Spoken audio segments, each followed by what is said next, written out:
Good morning, everyone. Thank you so much for being here. We are here today because Calgary is Canada's housing leader.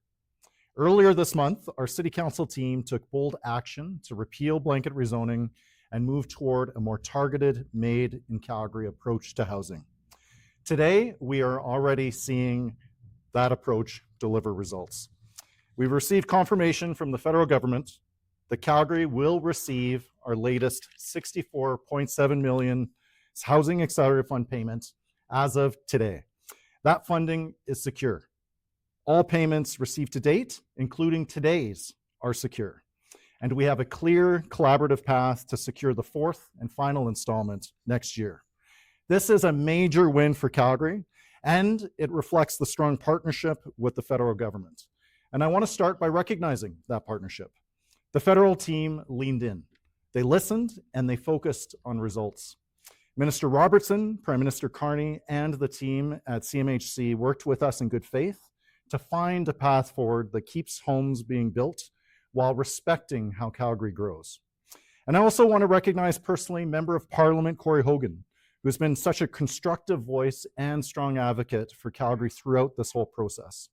So this decision respects the will of Calgarians and recognizes that local leadership matters.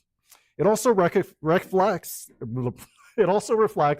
that the provincial government's approach to working with Ottawa is working and delivering results right here in Calgary. That approach matters, and it is how real progress happens. And today's decision confirms that Calgary is delivering. We're leading the country in housing starts. We're leading in approvals. And since late 2023, we've added more than 61,000 new homes through our 98 action comprehensive housing strategy, Home is Here. And the Housing Accelerator Fund is a big part of that success. Across all four payments, the Housing Accelerator Fund is directly supporting nearly 13,000 market homes and more than 1,500 non-market homes right here in Calgary, and plenty more across the country. That means more families finding a place to live, more options for people at different stages of life, and more momentum in tackling the housing crisis head on. That doesn't happen by accident. It happens because of sustained work by the city, by our industries, and by our partners in other orders of government. It also reflects a willingness to listen and adjust. Calgarians were clear. A blanket approach to rezoning did not fit our city. So we hit reset. We are building something that lasts, something communities can support, and still delivers the homes that Calgarians need. The federal government recognized that fact. They recognized that Calgary can take on a more targeted, made in Calgary approach and still meet and exceed housing goals. Make no mistake, this is a strong vote of confidence in the city and in our city council.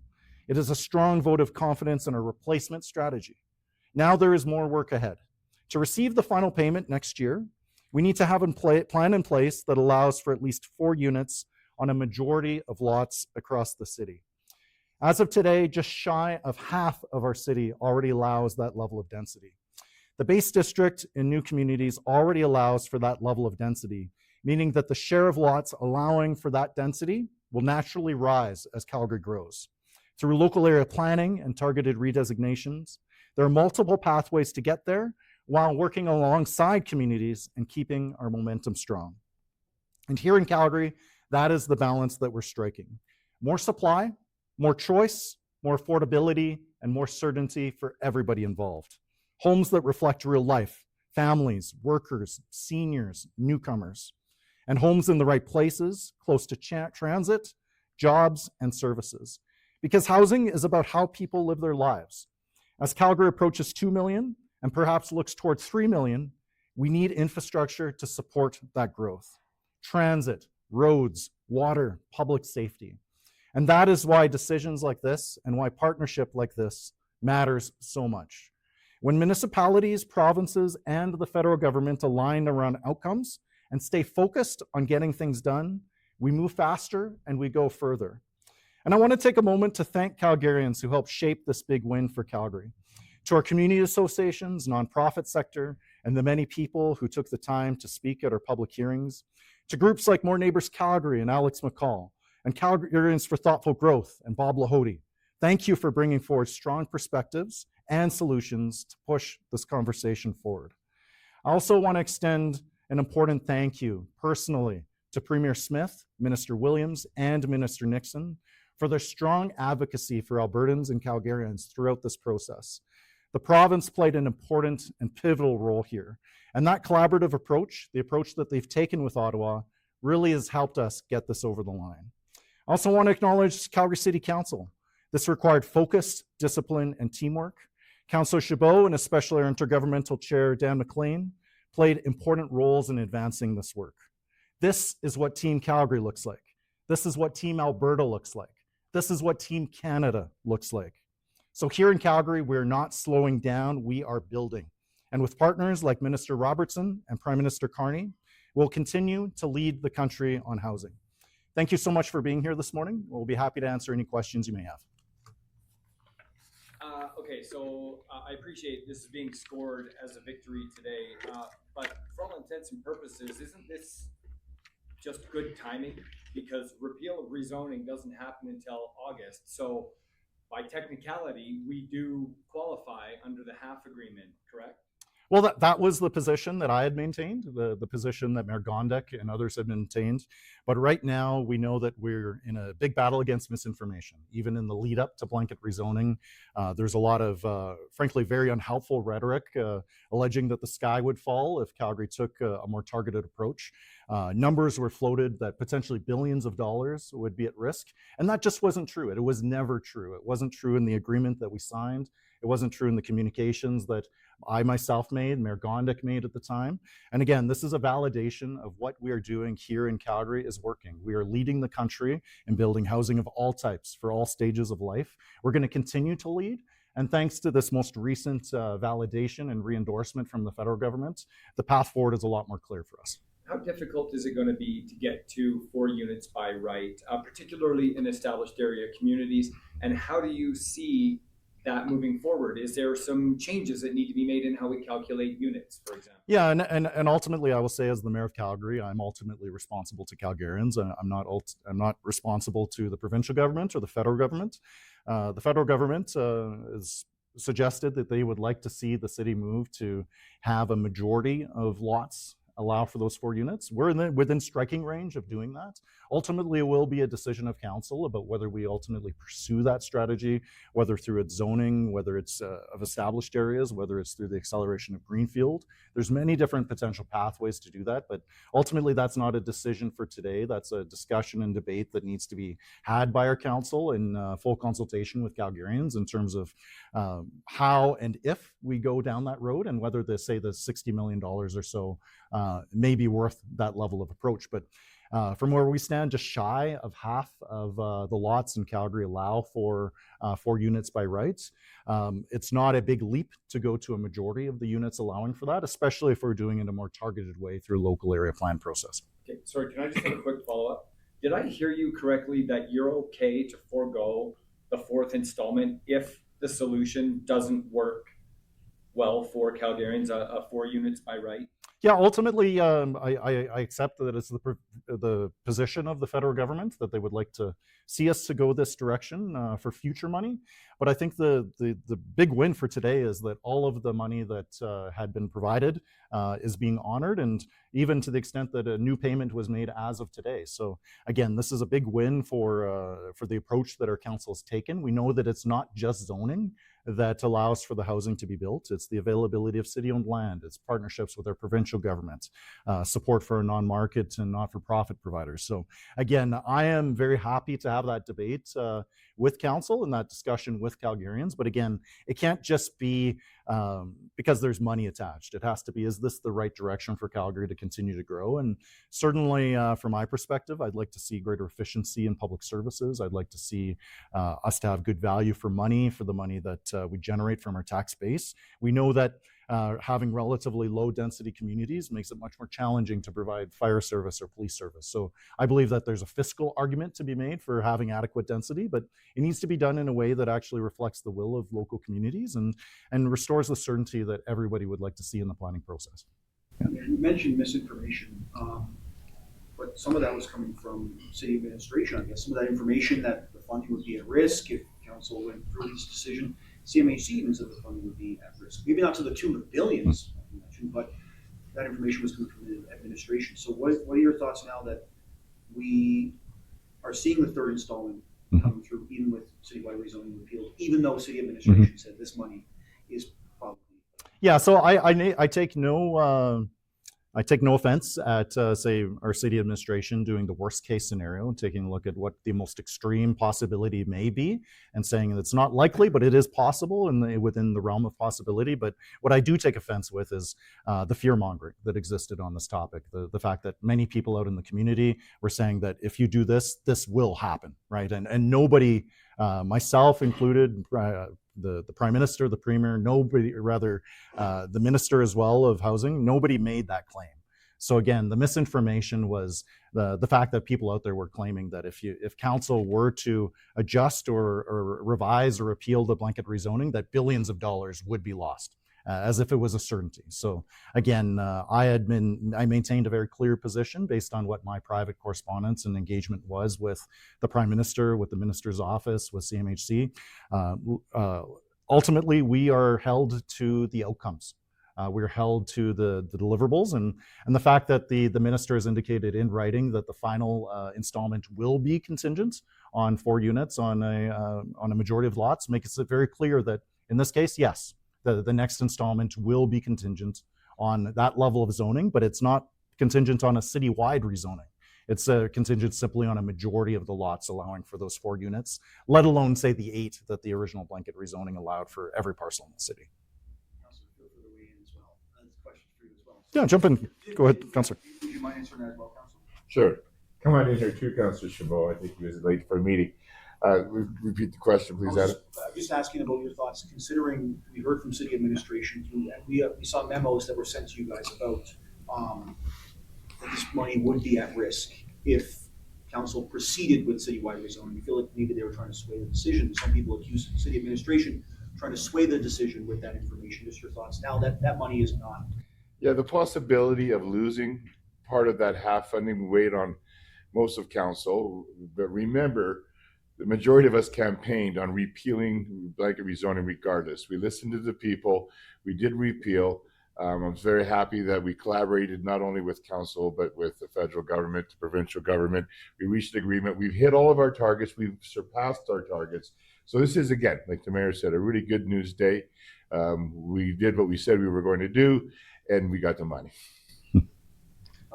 Considering the caveat that the 4th tranche of funding is contingent on 4 by right on a majority of parcels, and your comments about how communities on the outskirts are zoned for that already, does that incentivize continued urban sprawl and more approval of greenfield development so that we hit that target without densifying established areas and making people upset?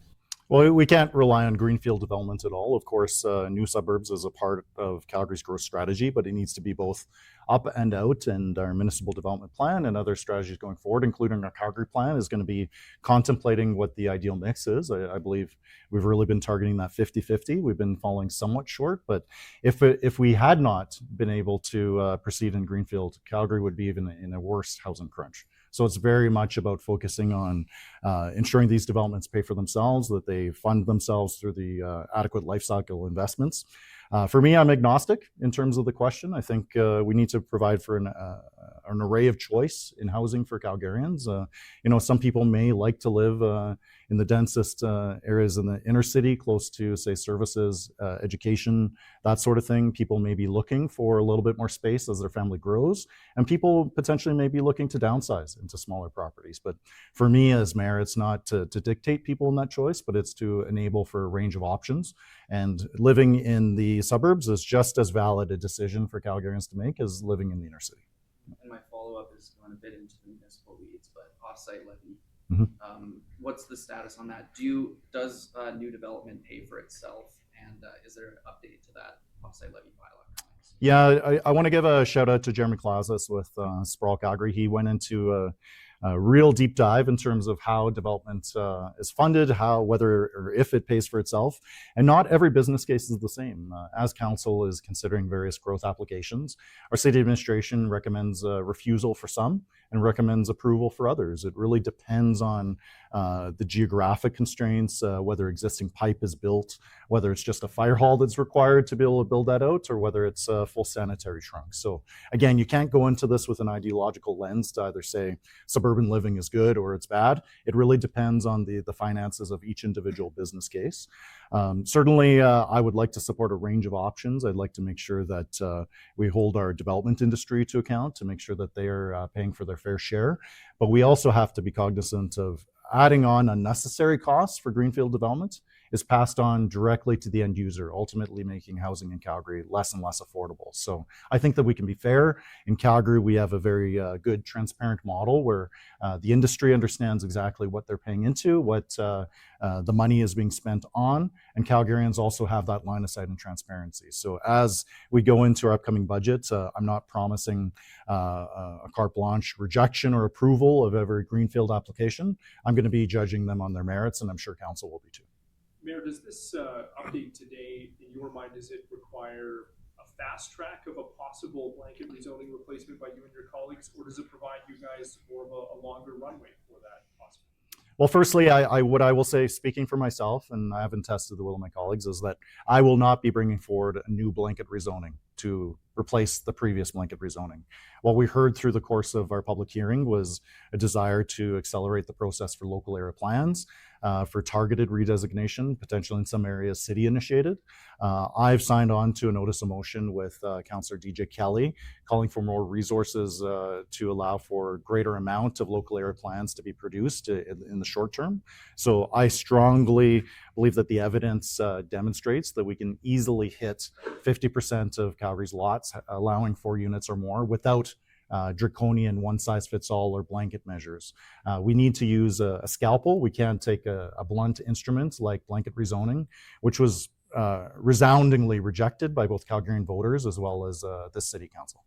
A similar question to Adam's, actually, this is for both of the councillors. Oh, sure. You Yeah, guys jumping have this. dealt with this for years now when it comes to Housing Accelerator Fund, and some of that uncertainty when it comes to letters and mentions from the CMHC saying that decisions you guys make could affect some of that funding. We even heard it up to 13 days ago that it could affect the funding, and now here we are less than 2 weeks later and we have some of that certainty. Has that been frustrating for several years now to have a bit of uncertainty, especially publicly? I would say that for most folks, including folks in our administration, the intent is always to look out for what's in the best interest of the city as a whole. And so if there's any potential risk associated with any funding from other orders of government, of course they have to bring that to our attention. It's up to council to decide just how high a risk that is and whether it's an acceptable risk to move forward with any new plans. I've always said what we need is a built-in Calgary solution, and I believe that the best way forward is what we've initiated, and now the work begins. Now our work begins on how we can create a built-in Calgary solution to achieve the outcomes that have been identified through the Housing Accelerator Fund without negatively impacting some of our communities and changing the character of those communities. And I think that we can move forward with a good plan. I have some ideas on how to initiate that. I also have some notices of motion that are in the queue to fix some of the existing local area plans and actually start moving forward towards a city-initiated redesignation in a strategic plan focused sort of methodology. Maybe just a similar question for Councillor Mclean. I don't think this certainty would have changed your decision 2 weeks ago, but would it have, so to speak, made you sleep any easier having that certainty 2 weeks ago that your decision that you and your colleagues would have made wouldn't have affected this fund? Yeah, I think what you're asking. Yeah, I was frustrated. A lot of council was frustrated. We did have a lot of mixed messaging from administration during council meetings, so that made it that much harder to negotiate with the federal government. So probably the best thing that could ever happen is that we did have a brand new mayor and council that could reset the page, and then very good transparency, very good collaboration. It was unfortunate how that went down in the past, but we're clearly looking to go forward here. A question for both councillors.